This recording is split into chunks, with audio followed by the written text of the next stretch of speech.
So my daughter gave me a little grief at the interruption there about starting with grill maintenance. I say that because she gave me grief, and two, because the reason I started with that is because if you don't know what you're using, if you don't know how to use a grill, where else are you supposed to start? When I started working in the kitchen and I first went to chef school, first thing they taught us was sanitation. So, That sucks. well, it sucks. You're like, I'm gonna cook some food, and they're like, here's a mop. No, you're talking about how not to cross-contaminate and kill people.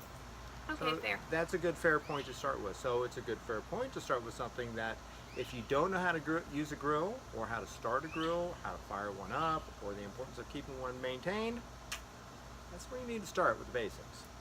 So the second thing Jasmine pointed out was the fact that I used to have an ignition grill on my ignition on my grill, and I don't anymore because of a torrential downpour and it rusted out. So many of you may not know how to start a grill with simply what I refer to as Old Faithful. Yeah, well, we're cooking with gas now. Say, for example, your grill, many older style grills have what I call an ignition port. There's a hole in the side of the grill underneath on one side or the other for you to stick one of these up and light it. What I have to do with mine is I have to actually open the top, move some things aside, and put this right down on the burners that run vertically with the grill. Well, you have to overcome your little bit of fear factor here. You think that, oh, you turn the gas on and you put a torch down there, it's going to go kaboom. Well, it could if your gas runs long enough. What you have to remember, it's all about timing. It starts again with safety. You make sure everything is off. You open up your tank. You find one burner. Generally speaking, there should be an ignition port somewhere for you to stick one of these up. If there isn't, you have to poke it down in there. And then when you turn the grill on, have this fired up, turn the grill on, and the gas will light casually. It won't be one massive explosion. However, if your tank is on and you've left one of these on and your container is filled with gas and you decide to open that grill and put that on there, yeah, you're going to get a kaboom. So you have to use some common sense approach and safety to operating one of these grills. Generally speaking, what I do is I come out, I turn the thing on, I set it on low and let it slowly heat up. It takes longer for something to go from cold to warm than it does from warm to hot. So when I'm going to start grilling, I come out, turn the grill on, get everything fired up, turn it on low, let it just sit over here and tick, and then I go prepare my stuff. Tonight we're going to do grilled shrimp, salmon, assorted vegetables, and a little bit of bread. So here's what we have. I've taken some zucchini and yellow squash and red peppers and cut them in some various shapes. I've taken some onions and mushrooms. I went to the supermarket and grabbed some large mushrooms and cut them in thirds. And the reason I did that is so that on each piece I would make sure that there's part of the stem attached so that when I go to put it on the grill, it doesn't fall through the grill. Over here I have some shell on shrimp, and over here I have some shrimp without shell and some salmon. Both on this salmon I have salmon with skin on and skin off, and we're going to talk about the different characteristics of cooking those different products. So Jasmine asked a very important point. What? And she said something to the point of, Dad, what goes on first? Well, generally speaking, your longest cooking item goes on first. Generally speaking, I will grill the vegetables first and set them to the side. If people have grilled vegetables that are room temperature, that is perfectly fine. But you wouldn't want a perfectly grilled shrimp or salmon that is room temperature. You want that hot coming off of the grill fresh. A couple things I do before I grill. One, even though I got my grill pre-conditioned, when I close it down, I like to go through, give it another scrape, I'll give it another spray. Now, one thing you have to remember about using these sprays, when you push this stuff on there, you get rid of that.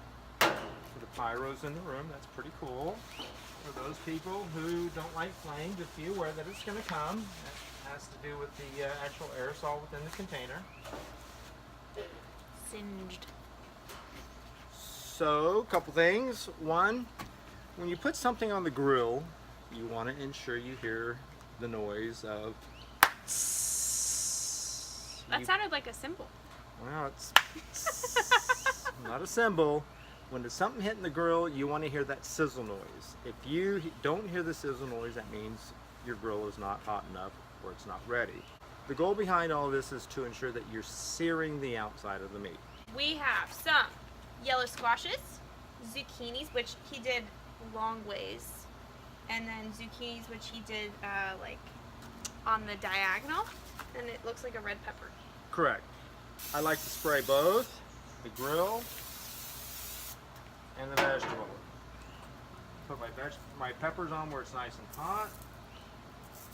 So I remember this from last time we grilled, is that the hottest part is in the back, right? Generally speaking, yes, because it's close to the cover. It can be, the heat can be determined how high you have these set. In most grills, there's going to be a thermometer, like on ours, we have a thermometer that tells me how hot the grill is. Before I put these on here, the grill was running about 350 degrees. Onions and mushrooms. When I cut the onions, I actually cut just a little bit of the top of the onion off, and that way I left the root intact, and that way when it actually won't come apart, it's going to hold together. So I've done this in the past where I've cut onion rings and had part of the onions fall through the grates in the grill, and that's not really enjoyable. For those of us who are aesthetically inclined, maybe do you lay it like that for the grill marks? Well, a couple things with grill marks. My goal is, if you look at these vegetables, I set these across sideways so that they don't fall through the cracks. If I set it that way on some particular things like the shrimp, they may have a greater propensity to fall through the cracks. That way I will set them sideways. Same with the shrimp.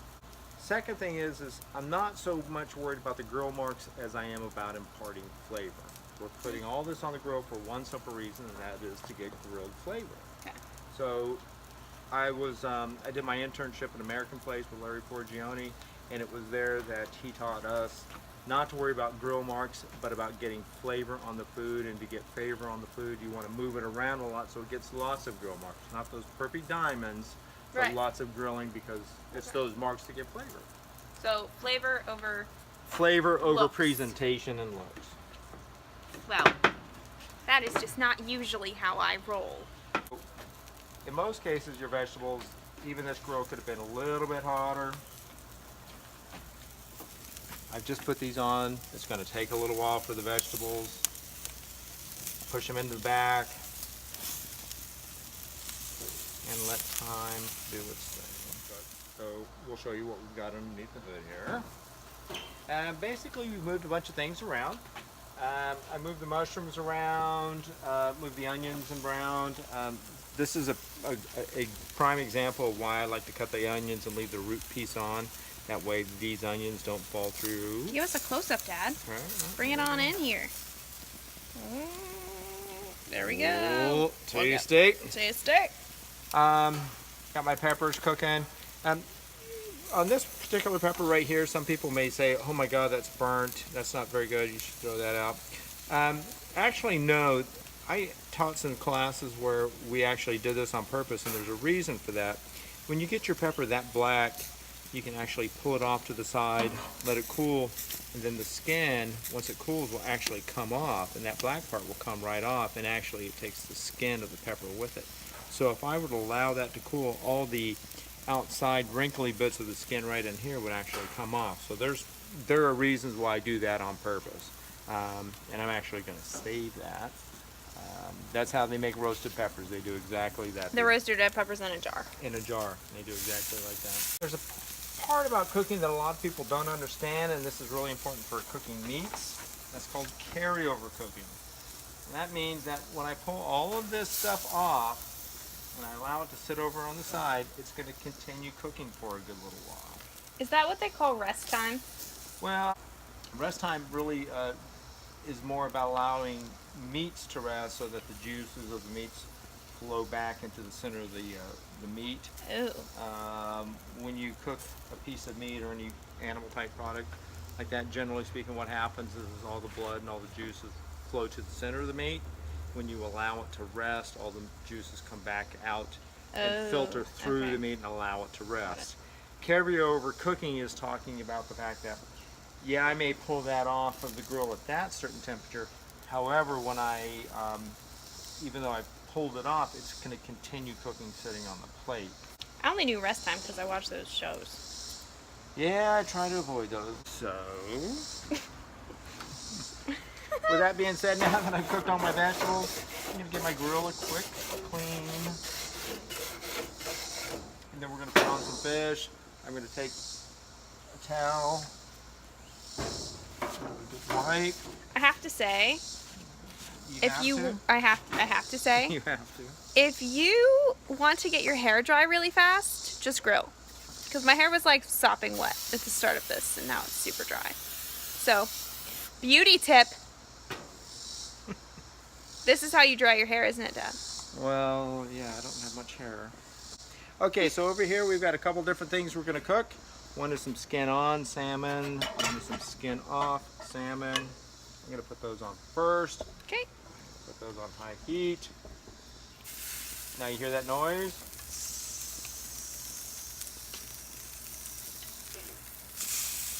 There we go. I've got some shrimp, oil, salt and pepper, and a little bit of lemon. And I'm going to set them sideways.